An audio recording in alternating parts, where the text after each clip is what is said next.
are you hesitant or do you have trouble with sending your work out? And if so, how do you kind of deal with that? How do you face that fear If it's anymore? a first draft, I would just show probably my husband. That would be my Hmm. starting point. And, he knows me. He knows it's going to be bad. So that's all right. Uh, I did feel some trepidation while I was writing The Disorganization of Celia Stone because it is a very raw, very no holds barred book and it goes quite deep into some shocking sort of stuff. And I did think numerous times while I was drafting this book and editing it, are you really going to let anyone read this? Are you insane? What are you going to do? Like, you'd better soften this or you'd better, disguise this more. And in the end, I just thought I'm never going to write the book that I want to write if I'm worried about what people are going to think of it and of me. And so I just had to write it.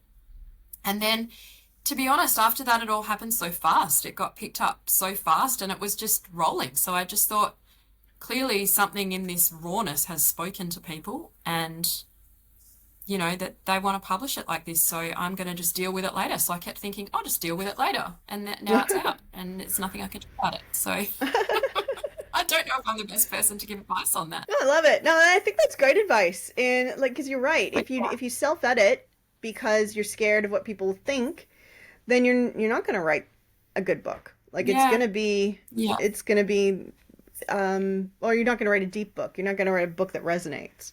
You might write a fun book. yeah, But yeah, if you want to hit that yeah, those notes of deep yeah, contemplation and topics and issues, yeah. I And I commend guess you for maybe that. It's brave. ask yourself why. If you're feeling nervous about showing it to people, ask yourself why. Like, is it because you feel like it's not good?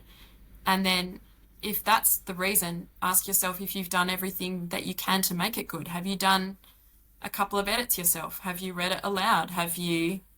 You know, have you, do you know that it's got a good structure? Do you feel confidence in what you've done? And if not, then maybe you just need to do a little bit more work on it. If you're feeling nervous because of the content of the book, then do you need a sensitivity reader? Do you need to if you are frightened that people will think that it's not approaching gender or race or diversity in the right way, then maybe you need to ask someone, maybe you need to look up some sensitivity readers and go that path. If you think it's um, just too personal, then maybe you need to think serious about, what you're prepared to expose and why and whether it's worth it. And if you're not prepared to expose that stuff, then don't do it or better disguise it. But in my terms, I just wanted to write something that was raw and dug deep because I felt like that was what was going to make a book that really resonated with people. So I had to force myself to be brave. I love that. And were there like between your husband reading it and the publisher having it, were there any people that had it and some nail biting moments? No. I gave my last couple of manuscripts to a couple of people, and I gave the first one and the one that's in the drawer. I think if you know someone, if the manuscript is at a polishing stage and you're sending it out and someone who's very good at polishing and has a very good eye for typos and things, then it's worth asking them if there's someone with time. And, like for example, I've asked my mum to polish things Mm-hmm. because she can't say no to me. She's my mum and I know she has a great eye. But anyone else, I would be very mindful of showing it to other amateur writers personally. Like I know a lot of people have writer groups and that's good for them. And maybe workshopping, chapter by chapter and keeping each other accountable is a good approach for them. That's people's business. But I've had I have to say that I've found limited value in showing my manuscripts to other people who are not professional editors.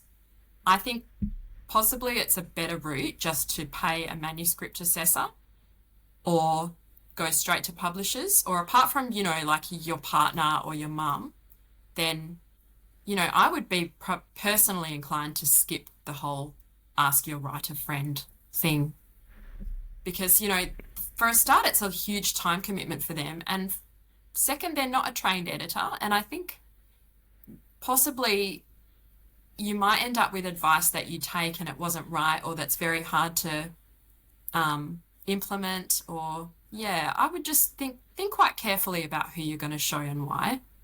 Yeah, that would be my advice. I think that's good advice. It's how I've been feeling lately. I've had some bad and some difficult feedback in the past that has just stopped me in my tracks. And made me give up on projects because it was too like that first novel is a good example. But I gave it to some friends to read, as you do when you're 14, and got made fun of and never finished the novel. To nobody's Yeah, I disappointment, it definitely was wouldn't choose a not a good 14-year-old. novel.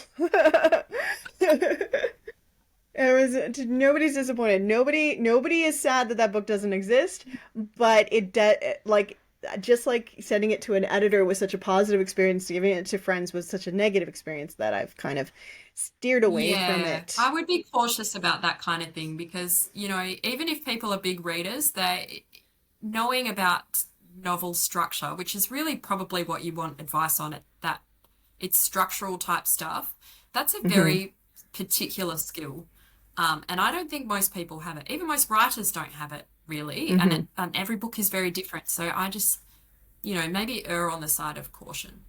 It's one thing to get, feedback from your partner on your first draft, and it's another to kind of send it out to your writer buddies whose advice is probably well meant but a bit misguided. And everyone's got a lot on their plate anyway, and I'm not sure how fair it is to ask people unless you know them very well and you have something very specific in mind. Hmm. Oh, I think that's good advice.